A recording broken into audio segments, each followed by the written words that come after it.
Bonjour et très heureux de vous retrouver pour cette rentrée 2019. 4 sujets au menu de la rentrée 2019 en droit de l'intermédiation bancaire.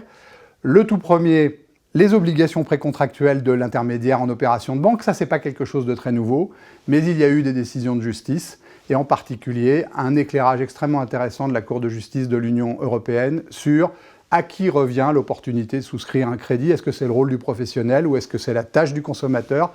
Voilà un sujet qui a été cette année répondu. Deuxième sujet dans notre actualité, la cyberintermédiation bancaire, et en particulier la signature électronique, la place de la signature électronique dans le processus de cyberintermédiation. Qu'est-ce que c'est qu'un contrat électronique? Quelles sont les précautions à prendre? Quelles sont ses caractéristiques? Qu'est-ce qui existe comme signature électronique? Ce sont aussi des points d'attention dans cette technique qui se développe de plus en plus.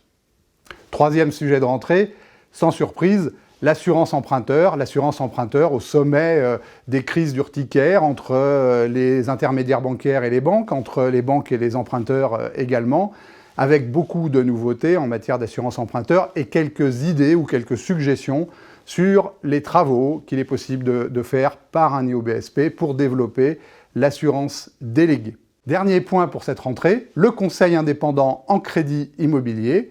C'est une technique qui est permise par le Code de la consommation depuis 2016, qui permet à l'intermédiaire bancaire de prodiguer des recommandations personnalisées sans négociation ni sans contact direct avec la banque. C'est une bonne réponse aux difficultés que les intermédiaires, et en particulier les courtiers, rencontrent en matière de convention avec les banques, un sujet qui est au cœur de cette actualité malheureusement de l'année 2019.